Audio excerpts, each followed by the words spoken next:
Today, from the soil of Bihar, I say to the whole world,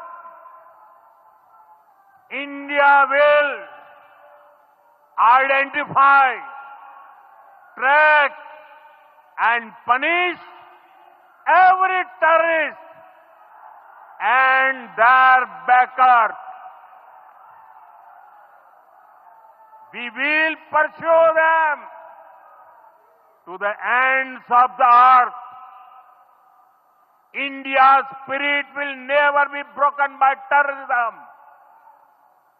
Terrorism will not go unpunished. Every effort will be made to ensure that justice is done. The entire nation is firm in this resolve.